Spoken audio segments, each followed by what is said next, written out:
Hello, it's Allison here in the McDowell armchair. I just decided to do a little impromptu live. Jason and I are going to be streaming part 5 in our Arkansas Odyssey tonight at 8 p.m. Eastern Time. So if you're coming in watching the live, just know I'm not going to make this too long because I don't want to bump up against the presentation we're doing later. It's going to be a slightly shorter one. It's just going to be a couple hours. But I've been working really hard the last couple days on a map about Dallas and archetypes, and it ended up, I spent a whole day yesterday on Willy Wonka. Jason had forwarded me the trailer to the Wonka movie, which I didn't even know that there was a new movie out. And, that's usually Steffers, like that's her bailiwick. But he's like, look, the Wonka movie has a teapot. And I'm like, oh, I know exactly the Utah teapot, right? And so then I started watching and really it's just packed. And so I spent all day just sort of getting screenshots and pulling images and, coming up with ways of examining what was going on with this movie. And one of the things I wanted to mention, when Twitter changed over its thing, I think it was still Twitter at the time, that you couldn't actually do any kind of searching unless you had an account.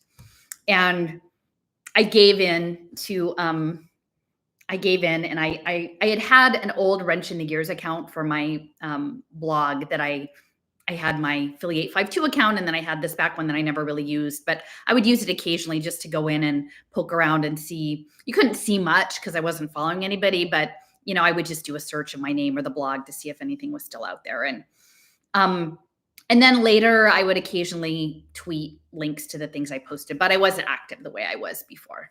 And then today someone tagged me on a post, mentioned like the talk I did in Tucson, the first one about the schools and the smart cities.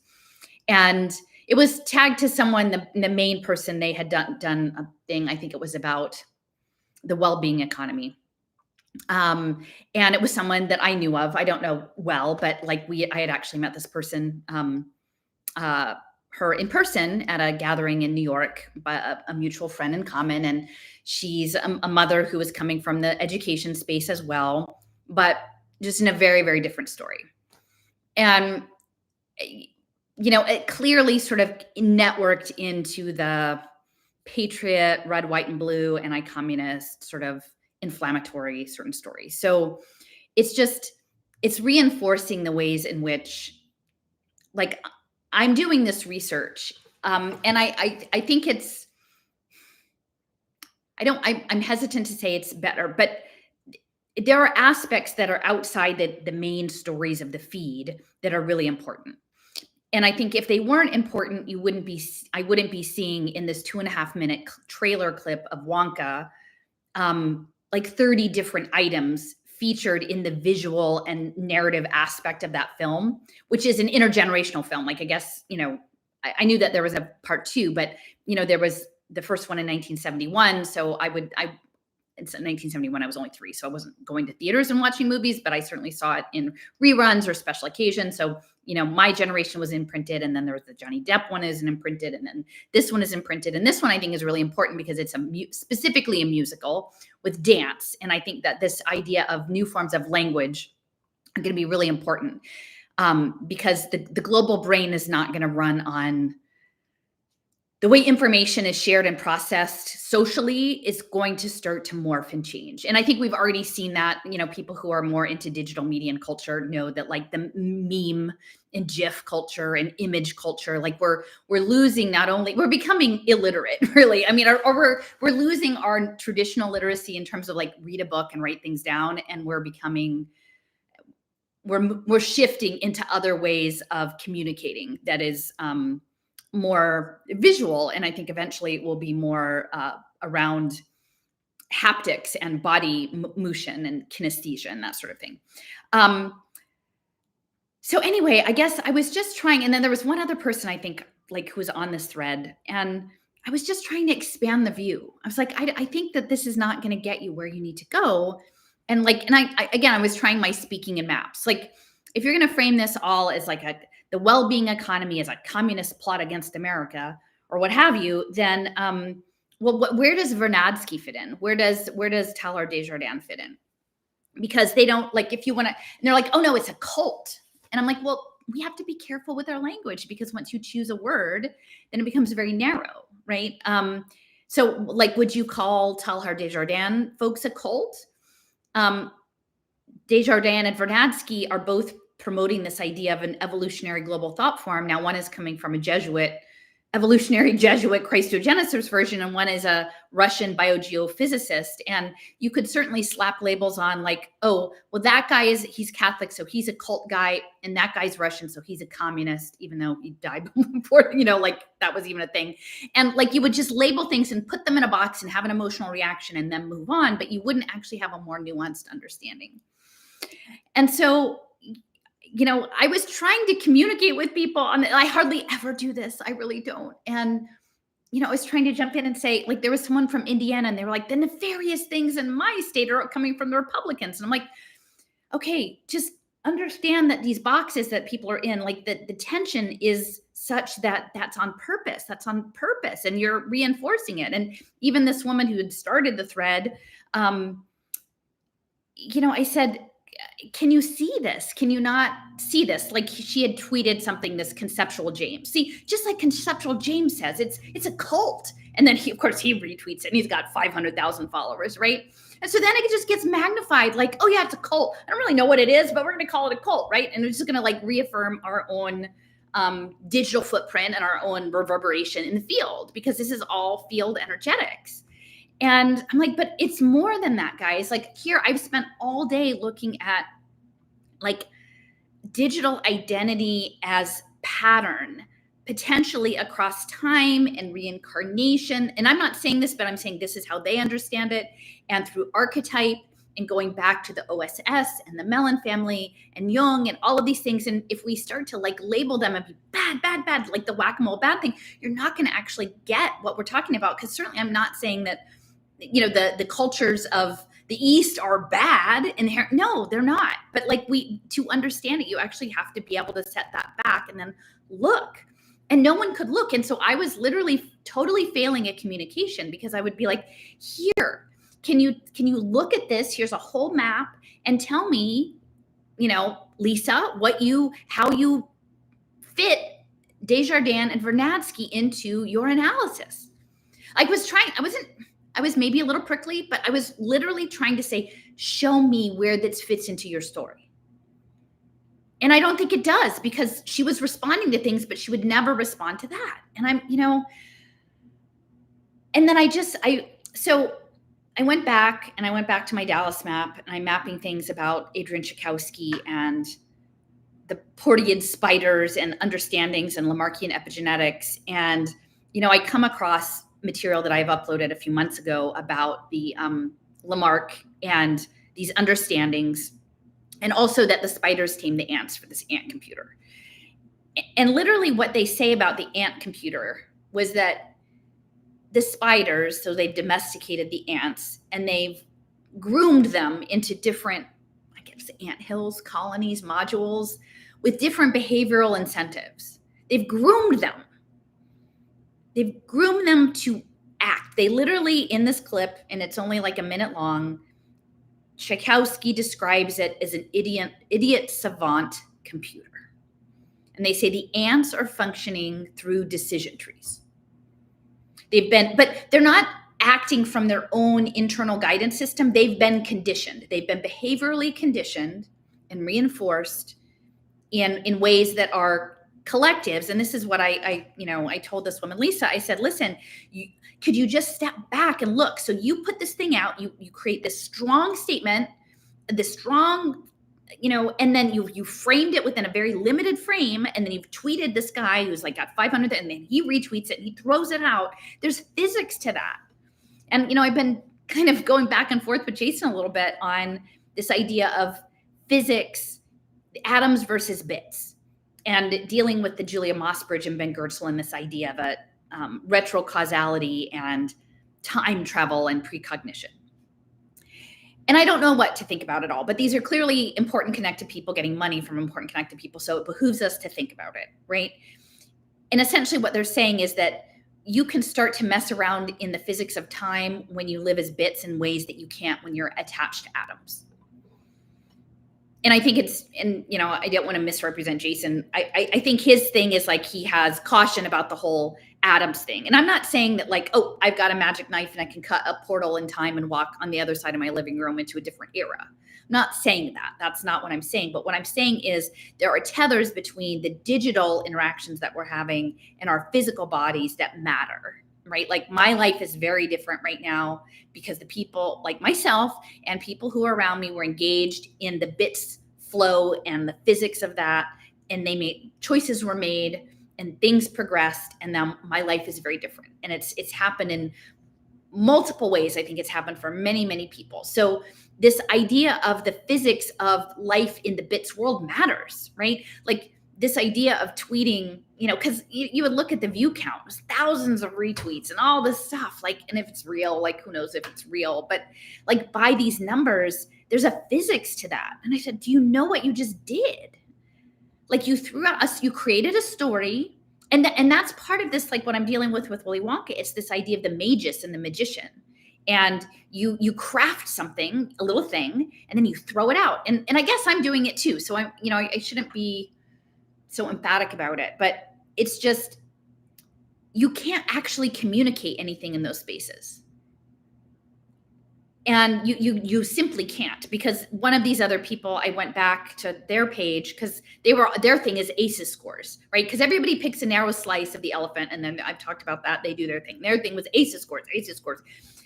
So I go and I look and they're like, oh my gosh, 2 hours ago, look what the communists are doing about the ACEs scores. And I bumped it down. I said, do you really think it's the communists? Like that's the story? It's the communists? And literally the person said, well, no, but that's the only thing people respond to. I just want to repeat that. So someone was reinforcing false stories because it's the only way to get traction in the idiot savant computer. Now, I would say both of these people and the other people who chimed in probably think they're against the ant computer. But they're in it, and I was in it. Actually, I got drawn back in it. I had a weakness. I was curious. Curiosity killed the cat. But after this exchange, I deleted my account. I mean, this is the second one, the wrench in the gears account. I deleted it because it's not functional. Like the global brain is already here, and it is these media streams. And it's being used for signals intelligence purposes well beyond surveillance for some sort of precognition pattern finding system. We are literally having our emotions wrecked. And both of these people had like their emotional lives like dark. Like they were in a dark, dark place based on their language. And all of that's going into the World Wellbeing Project and Martin Seligman and all this stuff. And so we have to figure out another way, I think. I mean, I'm sure most people will still just live in the ant computer and think they're fighting the ant computer, but there has to be another way. But I don't know. Like, I don't, it's hard to know on how to, so I'm kind of, again, my life is on hold until the spring. And now I have a clarity about it. I'm much clearer about like needing to make connections in person. And I hope there will be people who will want to make connections with me in Hot Springs, Arkansas. But yeah, so anyway, those are a couple of the things. I think that this idea of the idiot savant ant computer is really important. Like, think about that. The idea of decision trees. This is something I want to talk about too, about the X. So when I started doing my edtech research early on, I came across something called X API, and it was also known as Tin Can API. And that's what was going to build your mastery transcript, right? Your digital education transcript. And that's what all the social emotional learning data is going into, and your ACEs scores, and eventually it'll be your health records. It was the early digital identity. It was one of the units that they're going to ultimately orchestrate and bring together for digital ID and digital twinning. And I didn't understand what the X was.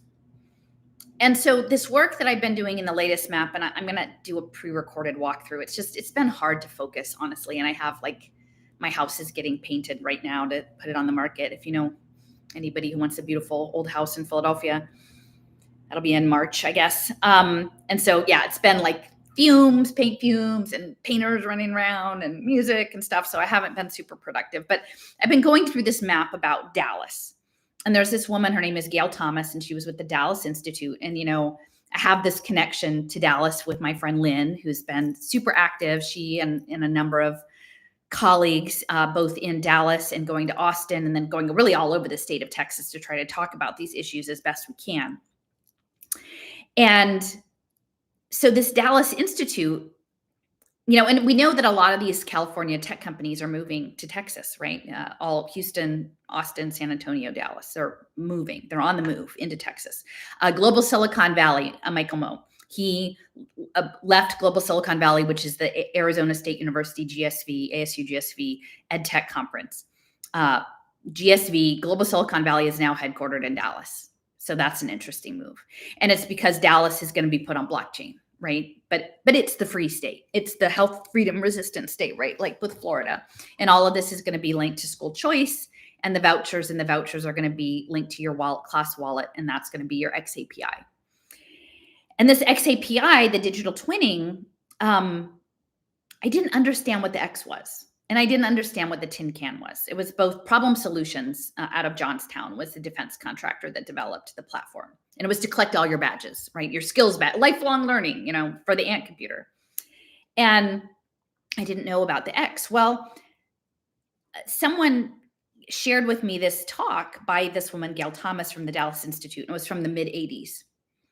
And it was a lecture called the James Hillman Lecture. And James Hillman was a founder of archetypal psychology, archetypal Jungian psychology. Like, it was a version of Jungian psychology, although he had some differences with Jung, and also alchemical.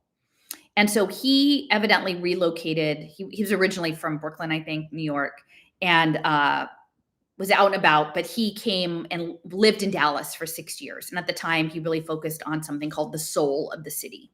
And this goes back to the trichotomy stuff that I've been talking about, the body, soul, spirit, and your soul as this in-between pivot between the divine and the world. And going back to classical antiquity, this idea of the trichotomy, that this go-between was also known as your daimon, D-A-I-M-O-N.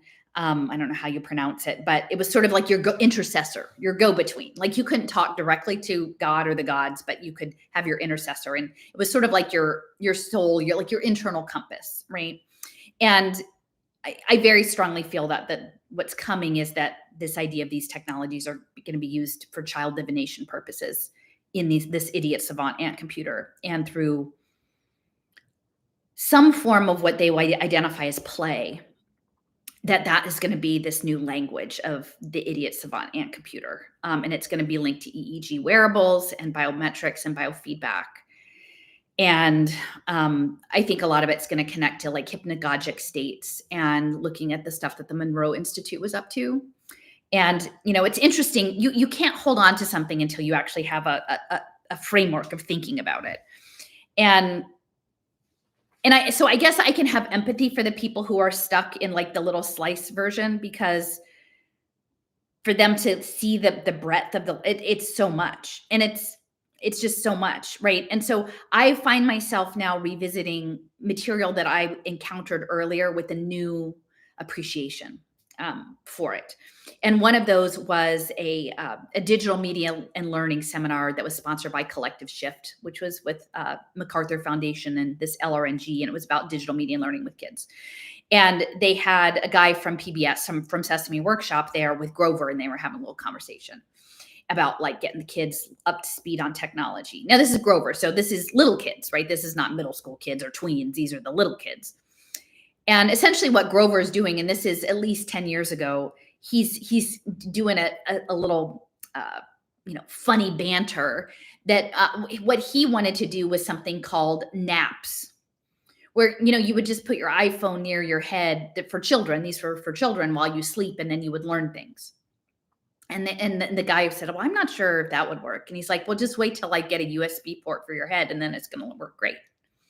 And that's essentially what the Monroe Institute was up to. And it's what's connected to all of the precognition and the remote viewing stuff that I've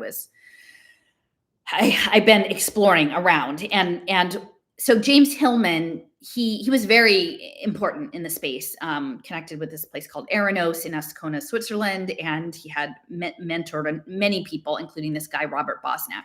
And I put up a bunch of clips from Robert Bosnak on my channel. Robert Bosnak's focus was dream, essentially these Asclepius dream caves is what Robert Bosnak was up to, and like guided dreaming and healing, dreams as healing. But ultimately his goal is to set up virtual reality healing caves, right? And he's very much about imagination, embodied imagination, and essentially this stuff that's I think they imagine that children will be manifestors, will be like magicians in their play, but they will do it digitally. And that's the stuff I put up a couple things, repeated another clip with Rev Labardian of NVIDIA saying that we want to give each kid an AI assistant to have their imaginary world put into the metaverse. And I think that's part of this idiot savant ant computer process. And so I'm trying not to be super reactive, like, can you believe it? Because I don't think it's a good thing. I think it's a bad thing. But I think if we go there first with the emotional outburst, like it just drops everything. It just creates this current that is I think it's ultimately very toxic to us. So I'm trying just to look at it and see the breadth of this. So again, we've got Gail Thomas of the Dallas Institute in the 80s, and she's at this Hillman lecture. She did a series of Hillman lectures. She's later in charge of this Trinity project, which is redeveloping the Trinity River through Dallas. So again, we've got trichotomy. James Hillman was very interested in the soul of the, not just individual souls, but the soul of the entire city. So I feel like a lot of what's happening in Dallas right now in terms of public art, public parks, smart cities, digital twinning, is almost like they're trying to come up with some sort of archetypal psychodrama that's going to resolve Dallas's past racial issues and issues with the JFK assassination. Like that, but they're not telling people that, but that there's all of these pieces being moved in the actual built environment and the culture of Dallas that is part of this archetypal play that's being laid out. And so we've got Thomas, we've got James Hillman, and then we have Robert Bosnak, the dream guy. And then in all of this, one of the other lectures Gail Thomas did was about animals and the snake. And in that, she talks about telomeres. And telomeres are the part of your DNA that is linked to your longevity. And she equates this to snakes and like kundalini and cycles and all of that sort of thing. So telomeres. So what I found out today, and then the other thing is Robert Bosnak is connected to the Pacifica Institute in Carpinteria, which is in that whole Santa Barbara corridor. So against all of this backdrop, today I found out that this woman, I was looking into George Lucas, because ultimately the open metaverse is going to be run on this thing called Universal Scene Description that was developed by Pixar. And Jason has promised me that he's going to do, that's kind of his wheelhouse. And he's going to do a thing on USD for me. But Pixar was birthed pretty much like by George Catmull out of University of Utah.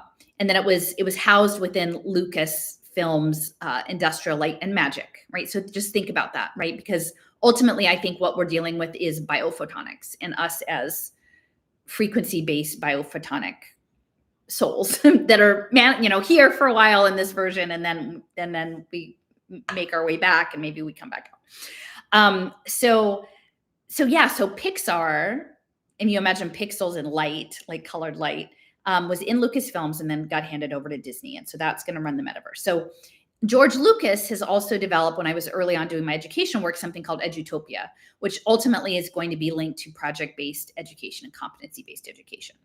So of course, the Star Wars movies, the early ones that, the ones I remember as a kid, huge cultural events, those were all based on the hero's journey on Joseph Campbell.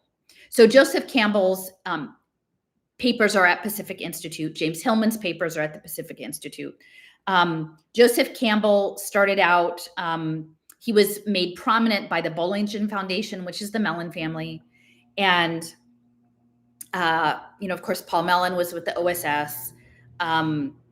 Later on, we'll get, I'm not this time because I'm going to do this separate, but Willy Wonka, Roald Dahl was also OSS. So he was uplifted, and in his younger years, he was in the Sri Aurobindo ashram in India with the daughter of Woodrow Wilson, the spinster daughter of Woodrow Wilson, and they were translating this Bengali scholar and philosopher.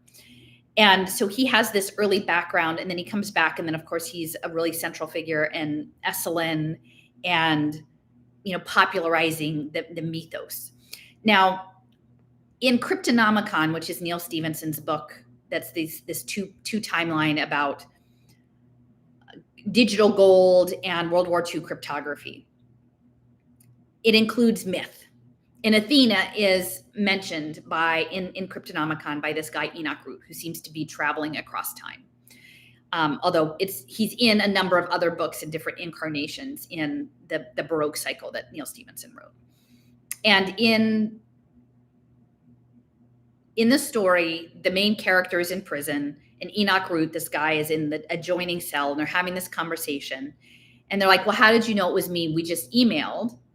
And he's like, well, I just kind of knew. And so essentially what Stevenson is saying is that your identity, the idea that they're playing with, okay, I'll say it like that. The idea they're playing with is that one's identity is simply a neural pattern that is commonly understood about you, that may be shared. People understand you as a pattern of information. And they were talking about Athena. They're like, well, yeah, no, there's not like an Athena goddess incarnated, the one from Mount Olympus here. But the patterning of that archetype can reverberate across time in cyclical ways.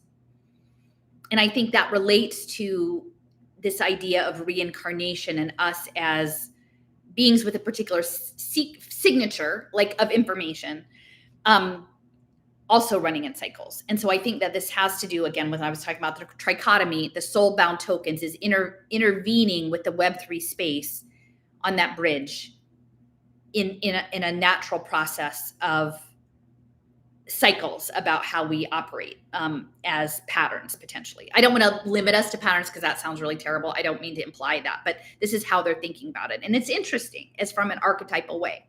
So again, you go back and you apply that because Gail Thomas is talking about Dallas and Athena being the patron goddess of the city, and she's wise, right? She's the wisdom, and she's birthed from the head, and so she would be the smart city, goddess, right? And I can't remember if I already talked about this about Medusa, but so Medusa becomes accosted by Poseidon on Athena's altar, and her head gets chopped off, and later by Perseus. And from the blood, which is, again, the red blood cells or Taurus, is spring twins, fraternal twins, Pegasus, which is the symbol of Dallas, and Pegasus, or Chrysaor, I don't know how, Chryssaor.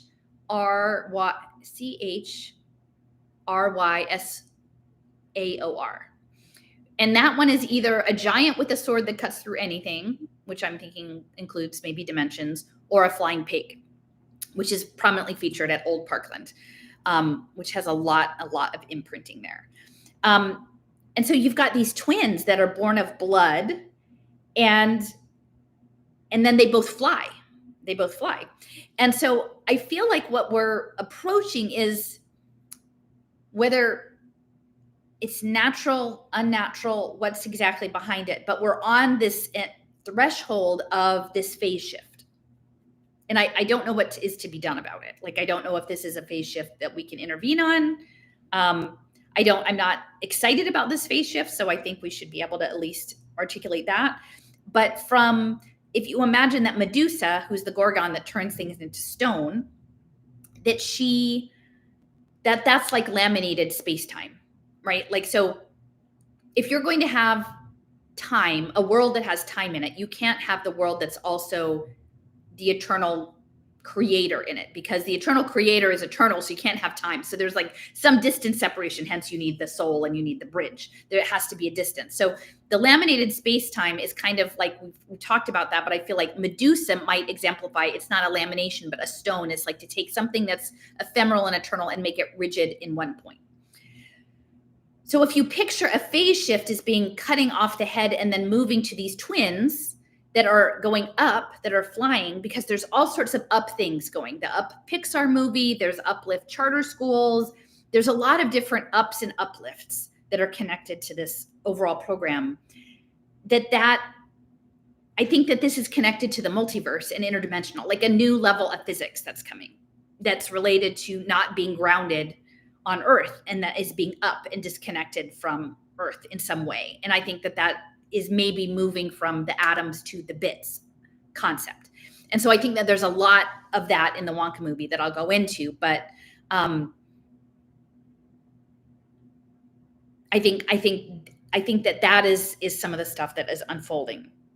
So within this, if you imagine that you've got, like, if you imagine that the sacred field, God, creates the energy, like, and that is like the sun, and then the opposite of that, because all of this runs on opposites, is the moon. All right. And the moon can only reflect the light. I mean, I know there's a lot of other people who have all these ideas about what the planets are, but as we commonly understand, the moon reflects the sun. So it's a balance, but the moon can't create its own thing. So this open metaverse, and all of it is being scaled through a company called NVIDIA, which is the Roman god of envy and the evil eye. Right? And I don't make this up. This is just how it goes, right? So we've got NVIDIA, which is sort of like an envy.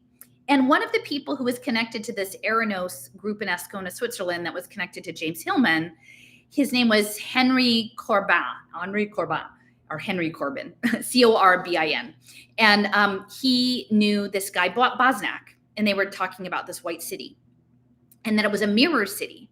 And so I feel like the Web3 protocol is this mirror, but it can't create, it can only reflect. And so I feel like that's what Web3 and the AI is this inversion, right? So like maybe there's a bridge between us and the sacred God as you understand it. And that's an energetic creative process. And we are energetic creative beings because we have a spark of God in us. Then there's perhaps another tether that goes through the Web3 into the mirror world. And then the mirror would be like the moon. So we think of the Japan Moonshot Project and the Society 5.0, that would be it. And in and of itself, it can only mirror what's in the sun side. It can't actually create. And so this idea that the AI is going to come to life and be sentient and destroy the world, I don't think that that's what it is, because I don't think it actually has that creative capacity without us being part of it. So I think that's very much like central to all of this. And so if you were the moon, like you might be a little envious of the sun, right? And so we've got the NVIDIA being the mirror world, but it could be, there's like an element of envy because there's something in the mirror world that can never be that. And so, I wish I could remember the guy's name, but this Persian philosopher that Henry Corbin translated, he was French, and he was the first one to bring this Persian philosopher's ideas into the West. It was all about illumination. And now actually on the face of it, like it sounded like a pretty nice way. I mean, because I'm not thinking that there's only one way to be in the world. I know there are probably a lot of people who are out there because they've picked a box and they're like, my box is the right box, and I'm really insistent on that. And I respect your ability to pick that choice. For me, I think that there are many boxes that work if you live with like love and care in your heart and you are authentic to your chosen faith practice.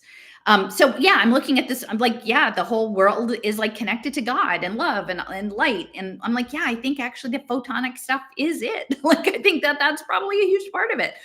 And it was sort of my missing Iranian piece, because I knew that Iran has a piece and I had like the Baha'i part, but I knew that it didn't feel like that was all. So Pierre Omidyar, who is part of the Good ID, was born in France, now American, but of Iranian ancestry. And also the Iranians are like tend to be really, really good in applied math. So so there's a lot of like high level physics and math that is going on in Iran connected to that. So if you imagine this mirror world, I guess I'm going back to XAPI, is that there's this crossroads between the sacred and the, I mean, I don't know, sacred profane sort of thing, like the creative force and the mirror force. And that there is a crossroads, and that's, oh, and then the other piece, I don't think I said it before, about Julia Mossbridge of the Love and Time Project, that she was connected to, she had this precognition as a child that said time is a room. She was worried about nuclear war. And she had a dream where a voice said, time is just a room. And whatever you're trying to avoid, like nuclear war, it's just like a chair, and just walk around it. And so this guy, Herman Minkowski, was Einstein's professor, and he died prematurely. But his idea, essentially, it's like two cones, like a top cone and then a bottom cone, and they meet at a point. And the bottom is all of the past events. And then the top is all of the possible futures. And they're sort of mapped to one another. But there's not only one possible future. And so what Julia Mossbridge, she's working with Ben Goertzel on this love and AI thing, she was imagining that, oh, we'll just steer towards the better future, right? Because that's the story that she lives inside, is about like, we're all going to die for nuclear war, as opposed to we're using the nuclear war thing to irradiate everyone and make them more connected to the field.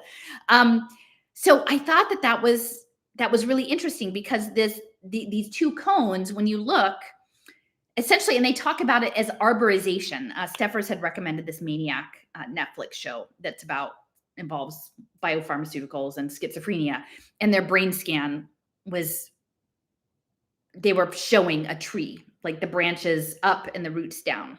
And so it was the same thing, like the hourglass, the alternative futures.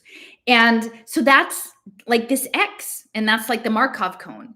And so I think part of this also links to Hugh Everett III and the many worlds, but it's not just infinitely branching lines this way. If it's in a cone, it's like Web3, and they're interconnected. It's like sort of neurons shooting one another. So I feel like that's the X. The X is the crossroads.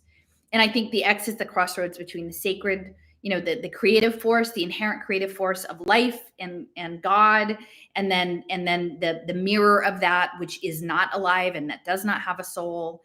And that, yeah, I think Twitter is among the X's, among the crossroads. And who is the guardian of the crossroads? Well, that's Mercury in Hermes, boundaries and passage, and the liminal state between the living and the dead, and the transmission of souls is Mercury. But then on the goddess side, there was a triumvirate of goddesses: Diana / Artemis, Selene, Selene, and then Hecate, or Hecate. And Hecate is the god. And so altogether, they were all the goddesses of the moon. And Hecate was also the goddess of the crossroads. And she was connected to sorcery and witchcraft and that sort of thing. So we have this crossroads between the past and the future. I think the point is sort of like the governing that is what Web3 is trying to do, is to gamify that and to gain control of that.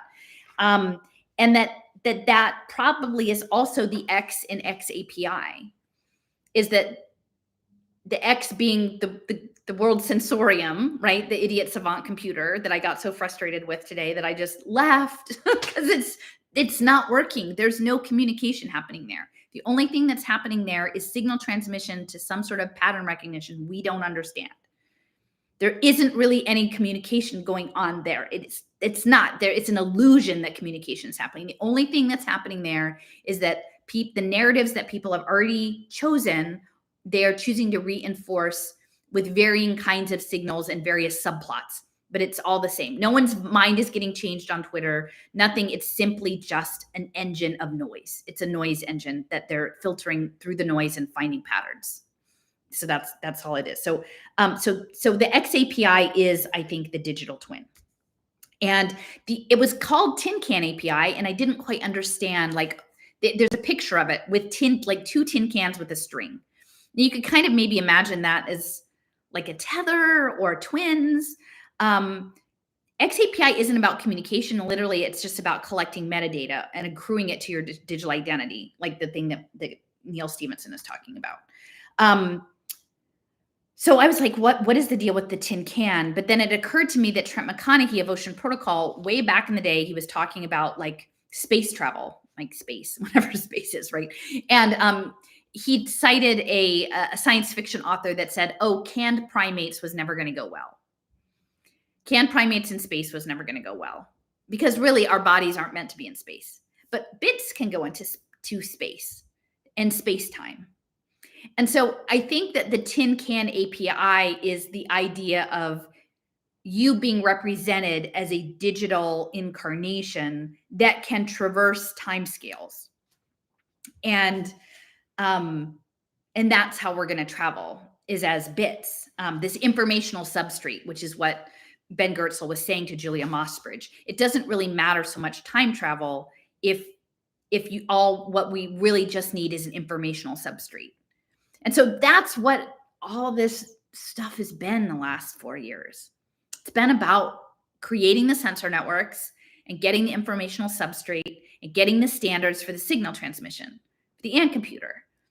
And the voyagers of this, like people my age and whatever, adults, like we're going to participate in it some, but it's not, we're not the main target of this. The target is the kids. They're the voyagers. They're the explorers. And they're going to be explorers of space-time, I think. And then it's going to be done, I think, through this hypnagogic state, through mesmerism, through dream time. That's how it's going to be. And that's why this Monroe Institute is really important. That's why the Foresight stuff with John McMoneagle, that's all happening in Houston. It matters because that's what's happening to the education. Everybody wants to pretend it's about culture war, but it's not about culture war. It's about tin can API. It's about rendering you as a space-time explorer.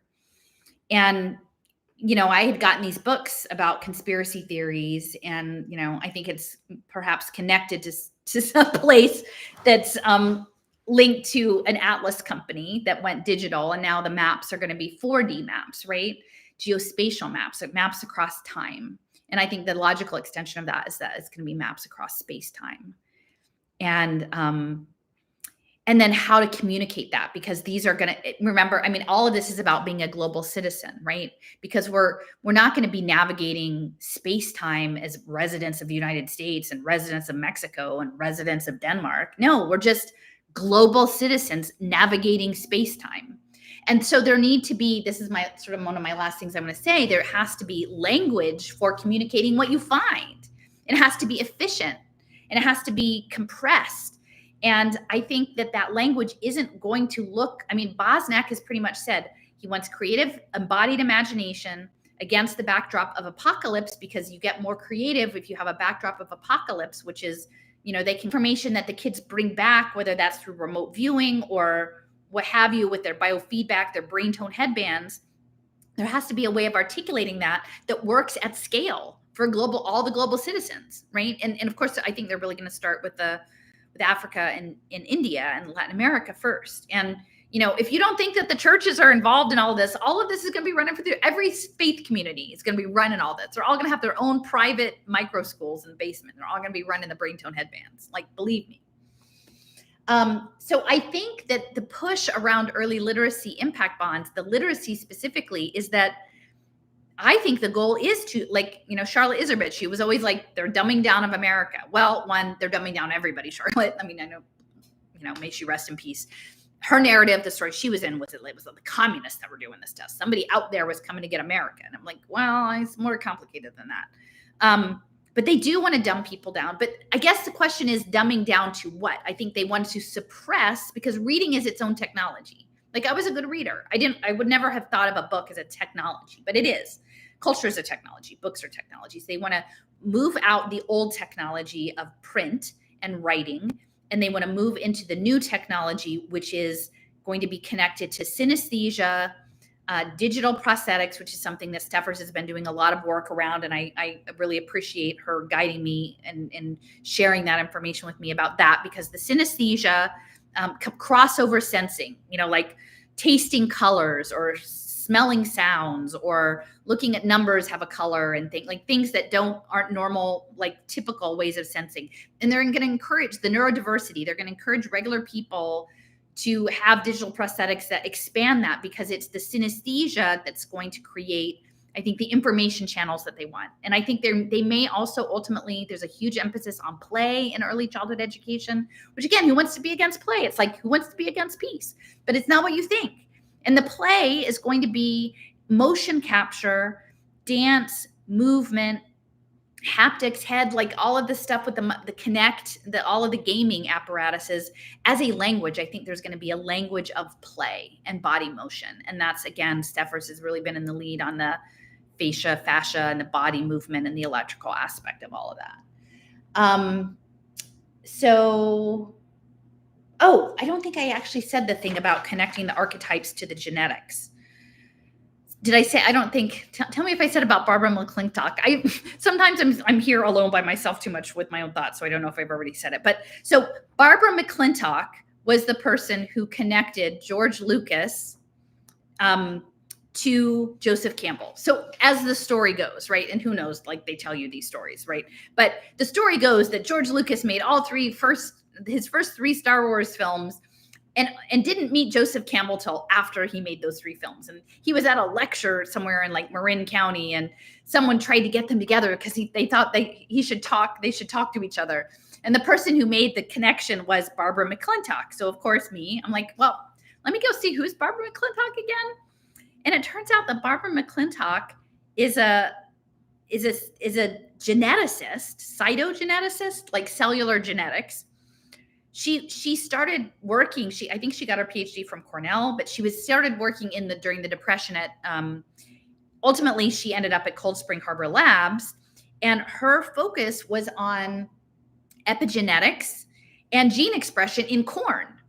And so she was one of the people who said, okay, it's not just your DNA, it's your DNA being turned on and off.